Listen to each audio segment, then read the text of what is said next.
Good morning friends, চলে এসেছি তোমাদের কাছে চা আর আজকের বিস্কিট নিলাম না। তো গতকাল গেছিলাম মেমারিতে ছেলের কোচিং সেন্টারে, ওখানেও পড়ে ভর্তি করতে, মানে রিঅ্যাডমিশনের জন্য। তো বললো মা কেক খাবো, আর কী কেক খাওয়া যায়, কারণ ভেজ ডে ছিল। তো সেই জন্য আমি এগলেস এনেছিলাম। তো এগলেস কেক যখন নিচ্ছিলাম তখন এটা প্যাক করে দেওয়া, প্যাকটা তোমাদের দেখাচ্ছি। তো প্যাকের আমি খেতেই দিয়েছিল, আমাকে বললো খান, কিনতে যেহেতু তোমার ইয়ে ছিল, এগ ছিল, সেই জন্য আমি খাইনি, এটা প্যাক করে নিয়ে এসেছি, বুঝেছো। তো ওরা এটা দিচ্ছিল, ওদের নতুন আইটেম লঞ্চ করলে এখন এসব ওরা দিচ্ছে আর কি, যে টেস্ট করুন। তো দুটো আইটেম আছে, তো কী কী আইটেম আছে সেটা তোমাদেরকে আমি দেখাচ্ছি, ঠিক আছে, একটু সাথে থাকো। এই যে ডেটস কেক, হালকা মিষ্টি দেওয়া আছে, চলো আমি অল্প টেস্ট করব, আর ছেলের জন্য একটু রেখে দেবো যদি খায়ও। তবে এইগুলো খাটাও পছন্দ করে না, প্লেনটাই পছন্দ করে, আর এই তোমার চকলেট ফ্লেভারটা পছন্দ করে, ঠিক আছে। তো চলো তাহলে গুড মর্নিং টিটা নেওয়া যাক, তোমরাও যে যা নিয়ে নাও, পরে আবার দেখা হচ্ছে, স্টে টিউনড। ফ্রেন্ডস দেখো, আজকে সানডে ব্রেকফাস্টে নিচ্ছি আমি ব্রাউন রাইসে ফ্রাইড রাইস, ঠিক আছে। তো এটা কিছুটা আমি তোমার ইন্সপায়ার হয়েছি ডক্টর শিখা সিংয়ের ভিডিও দেখে, আর তার সঙ্গে অ্যাড করেছি ঘরের পেঁয়াজ গাছ ছিল পাতা, এই যে পেঁয়াজ পাতা, এসব দিয়ে আমি আজকে এটা অলিভ অয়েলে করেছি। আর এটা রেসিপি আমি খুব তাড়াতাড়ি দিয়েছি শর্টসে, তোমরা ফলো করে নেবে শর্টসটা, কেমন? ওকে, চলো তাহলে এখন আসছি, টাটা। হ্যালো ফ্রেন্ডস, সানডের পর আর আসা হয়নি, একেবারে মন্ডেতে তোমাদের সঙ্গে দেখা করছি। স্কুল স্টার্ট, এলাম ব্যাক করে, দিয়ে হলো তোমাদের সঙ্গে একটু হাই হ্যালো করে নিই, আবার কদিন একটু ব্যস্ত থাকবো আর আসতে পারবো না, সেই জন্য ভাবলাম ঠিক আছে, যখন ভিডিওটা শুরুই করেছি শেষ তো করতে হবে, তাহলে একটু বন্ধুদের সঙ্গে হাই হ্যালো হয়ে যাক, তাই না। আসার পথে তোমার একটু ব্রাউন ব্রেড নিয়ে এলাম, ছেলের জন্য একটু কেক ফেক সব নিয়ে এলাম আর কি। দিয়ে এবার বলছে মা ভুক লাগি, ঠিক আছে চলো তোমাকে খেতে দিই, তারপরে তোমাদের আচ্ছা আসবো। সে তোমাদের কাছে একটু চলে এলাম, বলে নিলাম পরে আসছি, চলে যাও না কিন্তু, থেকো সাথে, ওকে, টাটা। চলে এসেছি, ড্রেস চেঞ্জ করে নিলাম, কি আরাম যে লাগে, বাপরে বাপ, উফ, মানে পায়েটা লু বইছে পুরো, বুঝতে পেরেছো, মানে মারাত্মক অবস্থা। তো সেই জন্য আমাদের মর্নিং তোমার জিও চলে এসছে, মর্নিং করতে হবে, 4টা থেকে মর্নিং একদম, এটা হয় প্রতি বছরই হয়, মানে গরমটা দেখে আর কি মর্নিংটা করে। তারপর তো সামার ভ্যাকেশান আছেই, তো সামার ভ্যাকেশানটাও ভোটের জন্য এগিয়ে আনা হয়েছে ডিস্ট্রিক্ট ওয়াইজ, ঠিক আছে, এই হচ্ছে ব্যাপার। অনেকে অলরেডি জেনে গেছো, এবার তোমার ডিপার্টমেন্টাল জিও আসবে, তো আমাদের ডিপার্টমেন্টাল জিও আমাদের এসে গেছে আর কি। এবার কালকে স্কুলে গিয়ে 2 দিন ডে সেকশন স্কুল হবে, তারপর হবে মর্নিং হবে, তো তখন বলে দেবো। আবার মর্নিংয়ে পরীক্ষাটা ছিল তোমার অলরেডি স্টার্ট হয়ে গেছে অনেক স্কুলে, আমাদের 8 তারিখ থেকে হবে, তো মর্নিংই হয়ে যাবে ফার্স্ট টার্ম যেটা আর কি, বুঝেছো। প্রশ্নপত্র সব কিছু ইয়ে করে এলাম, মানে মর্নিংটা হলে না, মানে বাচ্চাটা আরও যেন বেশি আসে, অনেক মানে একদম পুরোপুরি ফুল অ্যাটেন্ডেন্স থাকে একদম। এই গরমের জন্য তাও 2-4 জন এদিক ওদিক করে, আসতে চায় না গরমে। তারপর অনেকে তো প্রেয়ার লাইন করতে করতে তোমার অনেকে অজ্ঞান হয়ে যায়, জানো কি অবস্থা তখন চলে যে কি বলবো। তো যাও, এবার আমাদের কিছু ইয়ে করতে হয়নি, এবার আগেই সিচুয়েশান অনুযায়ী চলে এসেছে, ঠিক আছে, কোনো ব্যাপার না। এবার যেটা কথা হচ্ছে, এই দেখো নোজপিন পরেছি, এই নোজপিনটা দাও দেখায়, এই দেখো, দেখতে পাচ্ছ, এই নোজপিনটা আমার সব থেকে পছন্দের এবং আমার একেবারে প্রথম দিকের নোজপিন এটা, ঠিক আছে। এবং এটা হচ্ছে ডুয়াল টোনের ওপরে, একদম চেঞ্জ হবে না, একই রকমই আছে, এত ভালো লাগে না, আর মা দুর্গার মুখ দেয়, বুঝতে পেরেছো। আর দেখো গরমে বেরিয়ে গেছে গোটা, কি অবস্থা, ভাল লাগে বলো, আর খালি মুখেতেই হাত চলে যায়, কার কীরকম হয় এরকম হয় বলো তো? আমার তো খালি খালি খুঁড়তে ইচ্ছা করছে, কিন্তু খুঁড়বো না। আর সত্যি করে কেন মুখেতে কেন হয় বলো তো? যা কিছু হবে মুখেতে, এখানে এখানে কপালে কোনো কিছু অনুষ্ঠান হলে দেখি ব্যাস টিপ পড়ার জায়গায় কপাল একখানা উঠে গেল। তোমাদের হয়? আমার তো মানে আগে তো প্রচণ্ড হতো, এখন অনেকটা কমেছে, এখন মাঝে মধ্যে হয় এরকম। তাও তুমি জল টল খাই, যথেষ্ট খাই, তাও বেরিয়ে পড়ে একটা। ও এক একটা হচ্ছে মানে উপদ্রব এগুলো, মানে এরা না জ্বালিয়ে ছাড়বে না, জ্বালাতে আসবেই আসবে, বুঝেছো? এক একটা এমন উপদ্রব হয়। তো যেটা বলছিলাম, এবার কিছু কমেন্ট কথা আমি বলি, সচরাচর বলতে পছন্দ করি না, কিন্তু তবুও বলছি, না বললেও দেখছি নয়। আমি কমেন্টটা ডিলিট করিনি, রেখে দিয়েছি। মানে এই জন্যই ডিলিট করিনি, দেখুক সবাই। সোশ্যাল মিডিয়াতে সে কমেন্টটা করেছে, তো আমাকে বললে আমি কখনো সেটা হয়ে যাব না। তুমি বললেই বা, তুমি তোমার পরিচয়টাই দিচ্ছ। জল্পনাকে বলছি, অনেক জল্পনা টল্পনা করে এসেছো, তো অনেক হোমওয়ার্ক করেছো, তাই না? যে ওয়ার্ডটা তুমি মানে ওয়ার্ডগুলো তুমি ইউজ করেছো, একটা সুস্থ মানুষ কখনো সেই ওয়ার্ডটা ইউজ করতে আমরা তো ভাবতেই পারি না, তা আবার একটা মহিলাকে বলছো। তাতে আমার কিছু যায় আসবে না। তুমি তোমার নিজের পরিচয়টা দিচ্ছ, তুমি নিজের আপব্রিঙ্গিংটাকে দেখাচ্ছ যে এটাই তুমি। সেভাবেই তোমার যেমন তোমার আপব্রিঙ্গিং, তুমি সেরকমই পরিচয়টা দিয়েছ। ঠিকই আছে, সবাই দেখুক। আমি রেখে দিয়েছি, ইচ্ছা করে রেখে দিয়েছি আমি, মানে প্রিভিয়াস ব্লগটাতে তুমি এটা বলে গেছো, ঠিক আছে? আর কিছুজন বলেছো, সেটা আমি বলছি, তারা বলতেই পারো যে কদিন আগে আমি তো বললাম না, হঠাৎ করে শ্বশুরবাড়ি গেছিলাম। তো শ্বশুরবাড়ি কেন গেছিলাম বলবো, এখনও কাজগুলো মেটেনি, কাজগুলো মিটুক, সব কিছু হোক, তারপর বলবো। তো সেটা দিয়েছি, তো আমি গেছি যখন যেরকম যাব তখন সেরকমই তো দেব।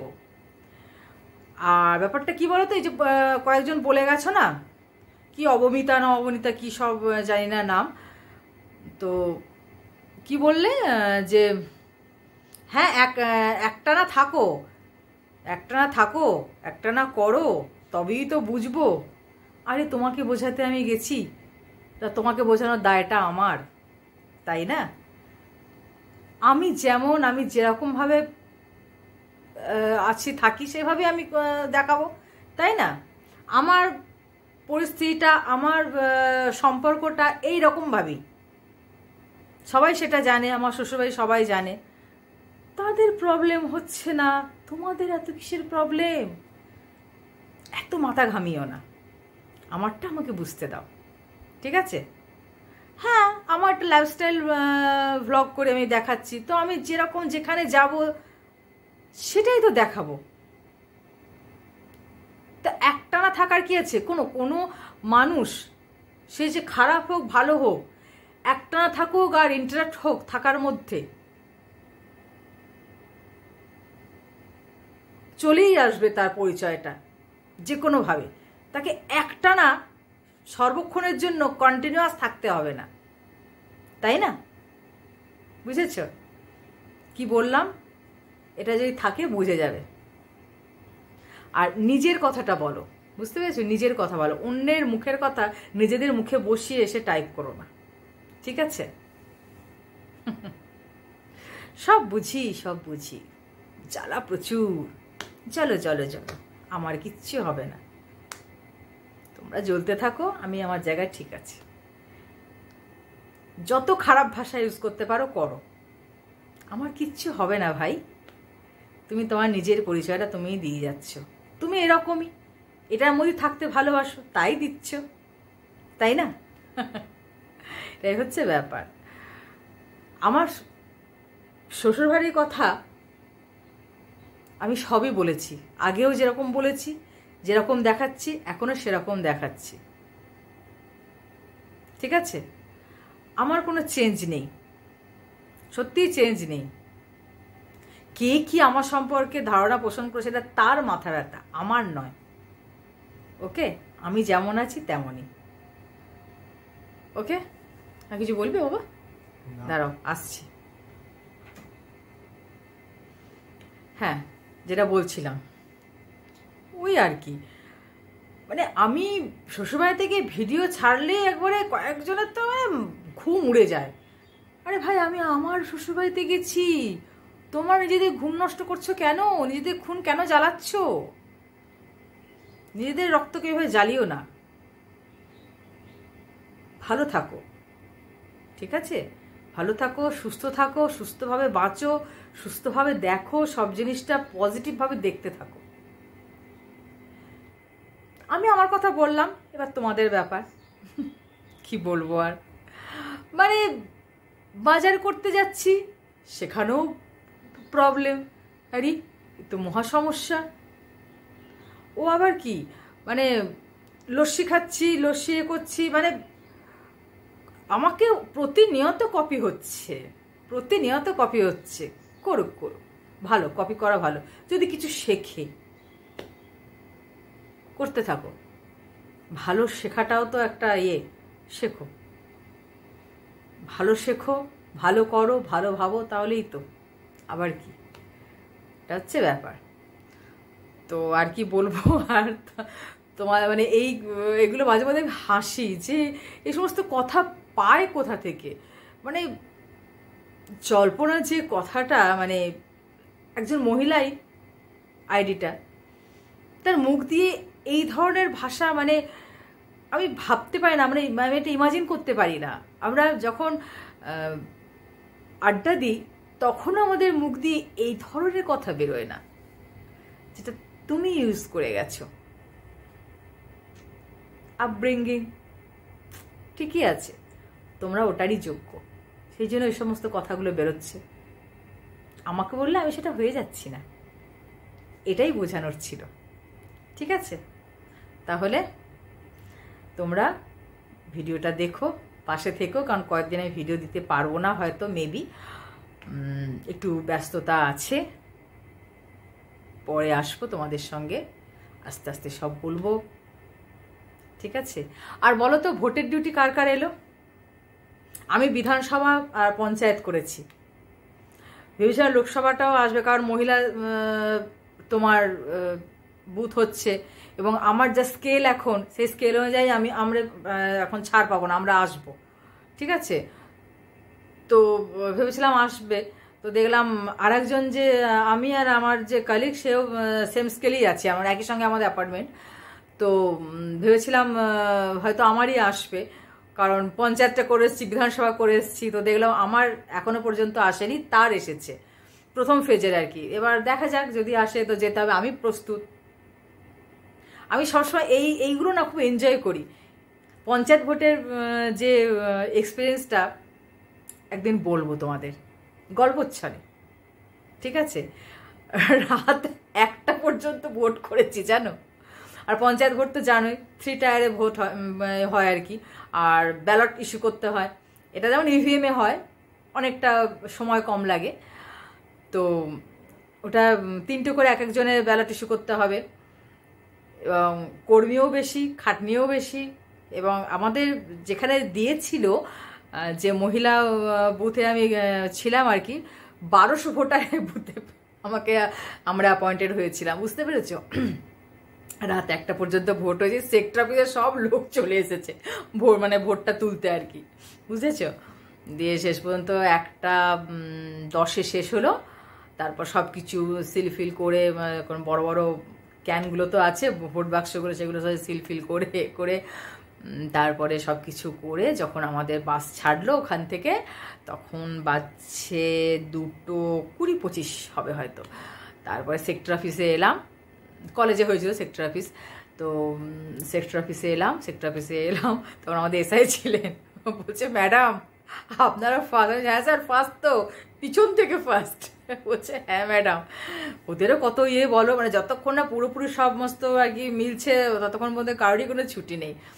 তো হাজব্যান্ড ছিল, ওকে বলে দিয়েছিলাম। তারপর সব কিছু মিলে টিলে করে যখন বাড়ি ফিরলাম, তখন 3টে 3:45 কিচকিচ করে তখন পাখি ডাকছে।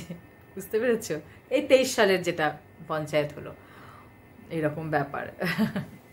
তো সে একটা দারুণ এক্সপিরিয়েন্স। ওকে, তো চলো তাহলে আজকের মতো টাটা, আবার পরে দেখা হচ্ছে। ভালো থেকো, সুস্থ থেকো, আর অনেক ভালোবাসা দিও, এত এত ভালোবাসা চাই। ওকে।